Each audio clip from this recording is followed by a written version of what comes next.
When it comes to climate change, we are facing a stark choice in America. We can do nothing and see if it happens, or we can do something, protect our children, and actually grow jobs in our economy. If you believe climate change is not happening, if you're a denier of climate change, you do not need to listen any further. But I do have a wall that I'd like to put your name on. I call it the wall of climate denial. Heck, let's put this wall on the National Mall. And I'd like to invite all my colleagues across the aisle to put their names on it. And that way, our children and grandchildren can visit this wall decades from now and see for themselves who acted on climate change and who stood in the way. If we act, we can start to change course, and that wall would only be a monument to a way of thinking that was on the wrong side of science.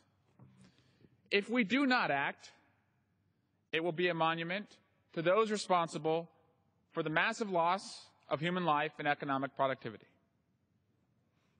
It will also be, if we do not act, likely a wall that is underwater. Global climate change is one of the greatest challenges that we face. And I agree with the previous speaker. There's no question one of the most immediate threats we face in our country right now is defeating and wiping from this earth ISIL. But one of the longest-term threats to our own energy security and our existence is global climate change. Last September, the Intergovernmental Panel on Climate Change released a report which states with a 95% certainty that human activities are responsible for climate change. This report was based on a rigorous review of thousands of scientific papers published by over 800 of the world's leading scientists, making it clear that if we do not act on climate change, if we don't take the necessary steps to halt this change, the repercussions for humans across this globe and the environment will be catastrophic. We need to move forward now, at this moment, to take the necessary steps to combat the warming of our planet before these impacts become inevitable. I represent the East Bay in California, where people understand the effects of climate change and are willing to do whatever is necessary to take the big steps, do the big things, take some risk to address this and grow our economy. We're facing big energy challenges in this country and around the world. But we know that our old, dirty methods are not sustainable.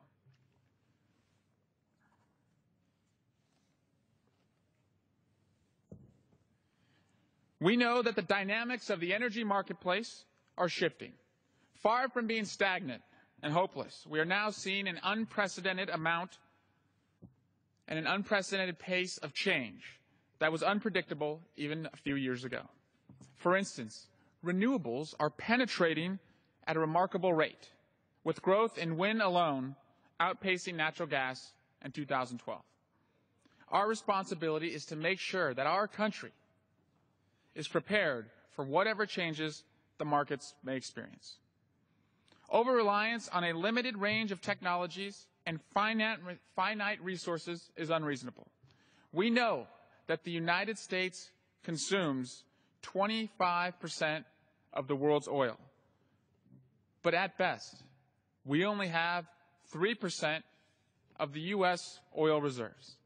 This is not a problem that we can drill our way out. That is only a short-term bridge. Our strength will lay in the ability to transition to a new, cleaner, more sustainable resource energy future. We must be competitive and not let ourselves get behind. As Washington bickers, our competitors are pulling out every imaginable step to capitalize on the booming clean energy economy.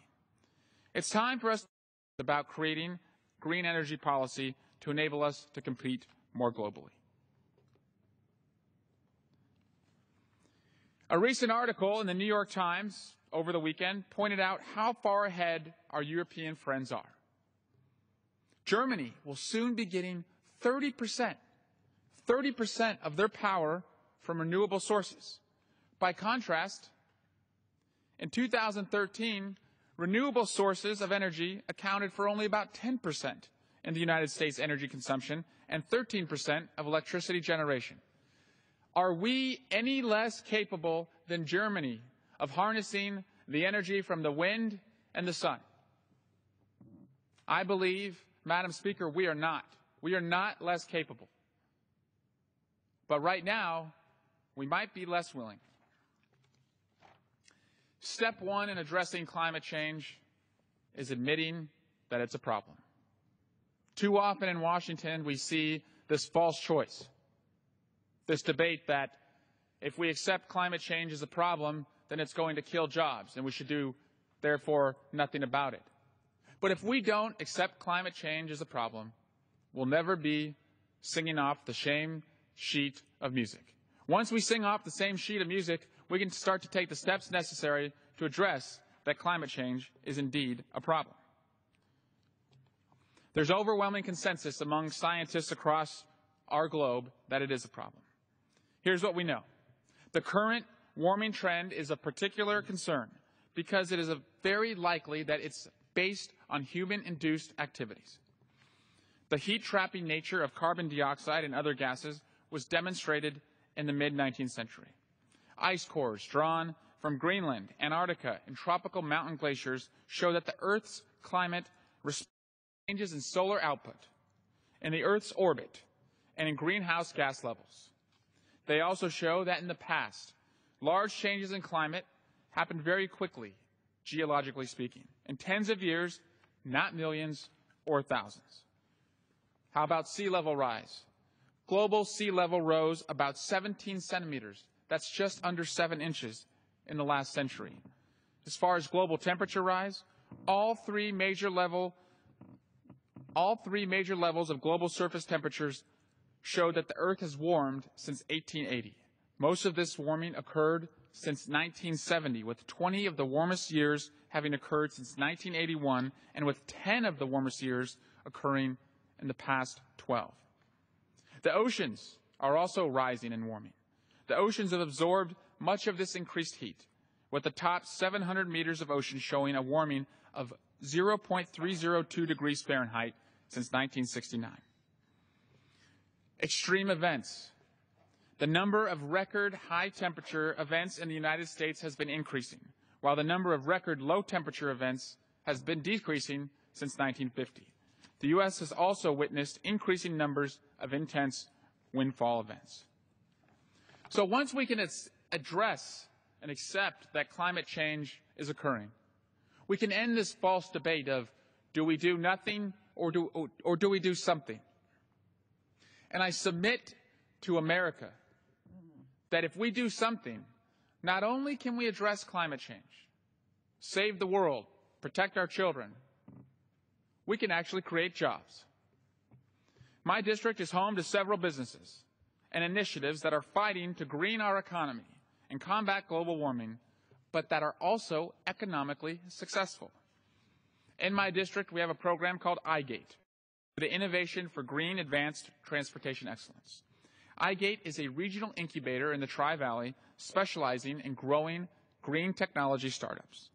With a network that includes 2 national laboratories, Lawrence Livermore National Laboratory and Sandia National Laboratory, with over 7,000 scientists, investors, and advisors, and leading universities and corporate partners, iGate has created a unique ecosystem for growing the startups that are working to address our biggest energy challenges. The startups that iGate incubates are working to create better lithium-ion batteries, provide region and crop-specific information to farmers on how climate change could change and affect their crop revenue, and create low-cost diagnostics to screen for life-threatening diseases. We also have an interesting company that I had the opportunity to visit at their ribbon cutting called Swalwell Technologies. It's in Hayward, California, and they are pioneering the commercial production of fuels and chemicals made from clean, abundant natural gas and renewable methane. Since its opening in 2013, Swalwell of their technology can be employed to produce gasoline, an achievement that paves the way for first commercial facilities producing liquid fuels in 2017. This year, Solaria unveiled a first-of-its-kind development for producing cleaner fuels from natural gas and renewable methane. This accomplishment is an important milestone in moving forward. It represents the last scale-up step prior to full commercialization of Solaria's platform technology. Then there's Ultracell. James Katschmider, a former employee of Lawrence Livermore National Lab, founded the company Ultracell in Livermore, California. They are designated as a veteran-owned small business, making compact, high-power, long-endurance, off-grid, portable power. I also want to tell you the story of a small business in Dublin, California. I visited this small business when they put solar panels on their rooftop just a few weeks back. Now, their business owner is admittedly a pretty conservative guy. And so I asked him, I said, "You're putting solar on your rooftop. You know, solar is often affiliated with addressing climate change and investing in renewables, and sometimes conservatives don't always agree with that." Well, the business owner told me, "Eric, this is going to reduce my energy bill, which is about the equivalent cost of a supermarket, by hundreds of thousands of dollars every year." He used a small company in my district called Cool Earth Solar, which also came out of our national laboratories.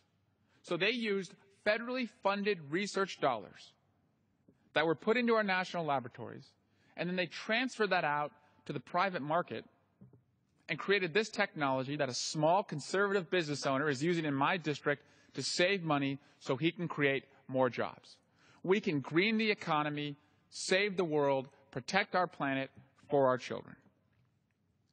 Cool Earth Solar joined with the Livermore Valley Open Campus and Sandia National Laboratories in a public-private partnership to make solar energy more affordable and accessible.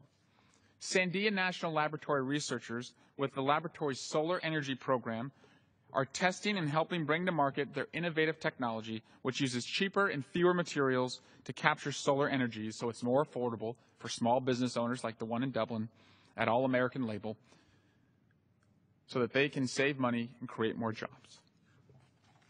Then there's the two national laboratories. Sandia National Laboratory is home to the Combustion Research Facility. The research facility is a public-private partnership. And I stress these public-private partnerships because the federal government cannot do this alone. We could spend the money on the basic research to get this to the marketplace, but we need faithful, committed actors in the private sector to make this successful. It's a public-private collaboration with industry including General Motors, Cummins, ExxonMobil, and Caterpillar. The facility focuses on the advanced combustion strategies required by industry to develop a new generation of high-efficiency clean engines. Then there's the Lawrence Livermore National Laboratory. It's also in my district, and it's home to the National Ignition Facility, also known as NIF. NIF is the largest and most energetic inertial confinement facility device built to date, and it's the largest laser in the world. Fusion holds the promise of providing a practically limitless supply of clean energy to the world.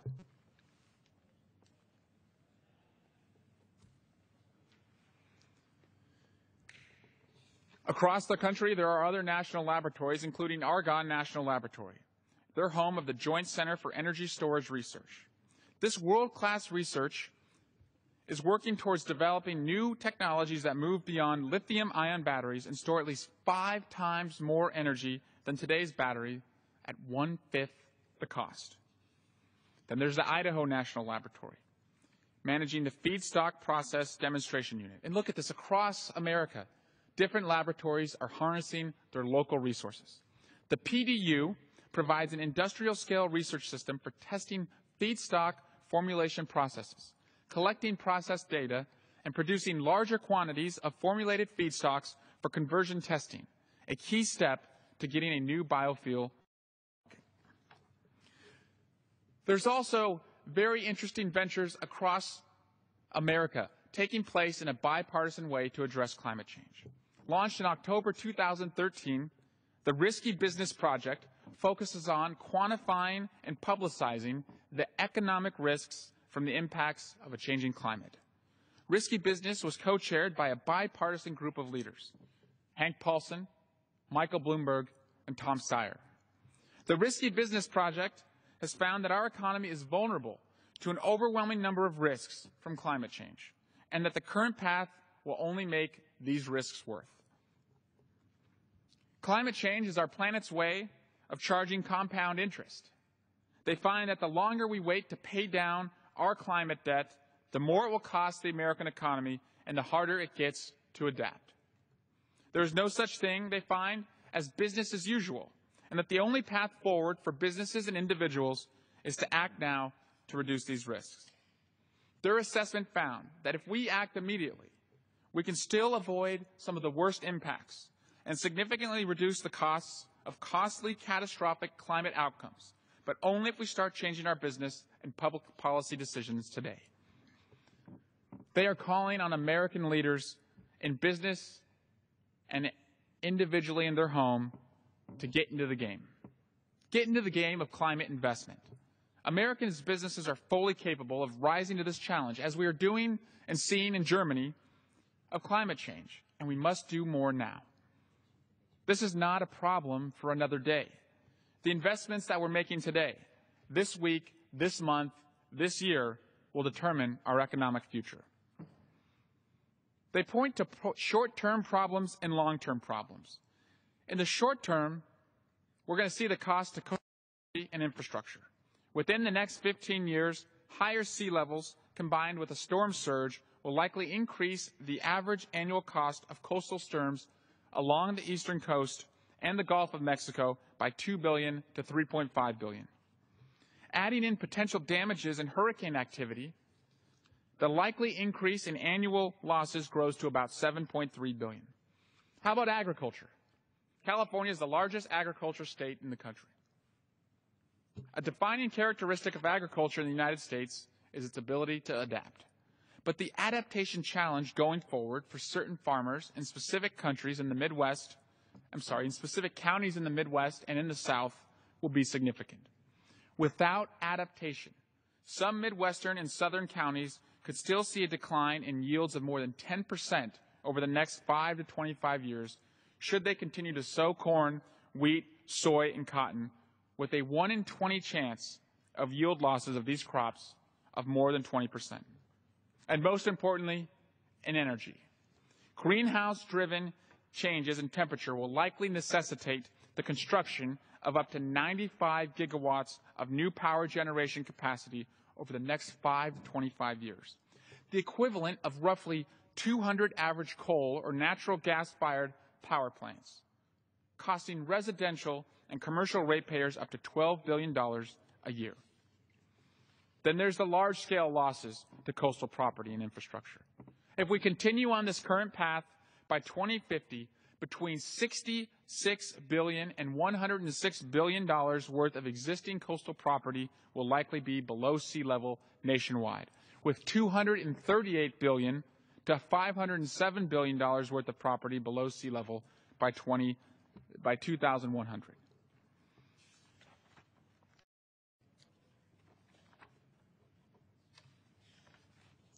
So who is standing in the way of climate change action? We know who they are. We know this family. Koch Industries spent over $25 million in campaign contributions by the end of 2013. They have spent over $84 million in lobbying up to 2013. Americans for Prosperity does not have to fully disclose spending since technically it's a not-for-profit entity. So the numbers are actually truly unknown. The Koch brothers have funneled $67 million to groups who deny climate change and actively try to delay policies and regulations aimed at stopping global warming. The Koch brothers run oil refineries and control thousands of miles of pipeline, giving them a massive personal financial stake in the fossil fuel industry. Koch-owned Flint Hill Resources subsidiary owns refineries in Alaska, Minnesota, and Texas that process more than 800,000 barrels of crude oil daily. The company owns a 3% stake in the Trans-Alaska pipeline system, 4,000 miles of oil and products pipelined in the United States, and 80,000 barrels per day refined in Rotterdam. In addition, Koch Industries has held multiple leases on the polluting tar sands of Alberta, Canada, since the 1990s, and the Koch Pipeline Company operates the pipelines that carry the tar sands from Canada into Minnesota and Wisconsin, where Koch's Flint Hill Resources owns oil refineries. It's time that we have real campaign finance reform in this country. It's time that we pass a constitutional amendment that reverses the decision in Citizens United. It's time that we take the influence that Koch Industries has on policymakers to standing up for climate change. It's also time that we end this false debate. Let's accept that climate change is truly happening. Let's believe in the science, the overwhelming majority of scientists who accept that it's happening. Let's move past that debate. Once we move past that debate, let's have the real debate. What do we do next? How do we address climate change without killing jobs in America?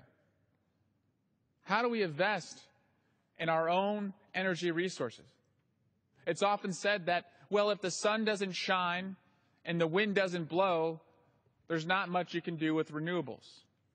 Well, there's great research taking place in our national laboratories and in the private sector to better store renewables, to use fuel storage methods for our renewables. Let's look at better investments in fuel storage renewables. We have a unique opportunity in this country to do something. The cost of doing nothing is too great. The cost of doing nothing means leaving our children a future that is more insecure.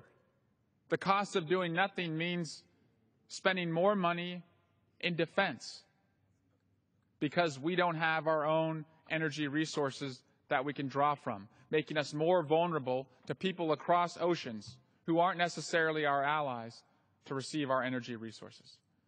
The cost of doing nothing means our entire planet could one day be underwater. We have an opportunity to do something. We can green our economy. We can create jobs. My district is not unique. There are great minds across our country who can answer this call for action. There are great minds who can create jobs in every district in this country through wind, solar, fuel storage, and other alternatives to dirty fossil fuels. I believe in all of the energy approach, all of the above. We should not just pull the plug immediately on fossil fuels. But if we don't look forward, as our ally Germany is doing, 30% renewable consumption by the end of 2014. 30%. If we don't look forward in that way, we will pay a steep, steep price. So let's build that climate wall. I hope there aren't many names on it. Let's build that wall of climate denial. If you truly believe we should do nothing, if you believe the answer is to just cover our eyes, put our fingers in our ears, bury our heads in the sand, and just reject all of the science, that wall will likely be underwater. But America is too great. America has always responded to changing science and has always harnessed our own resources. I believe we can seize on this opportunity. We can green our economy, save the world, and leave a better planet for our children. And with that, Madam Speaker, I yield back the balance of my time.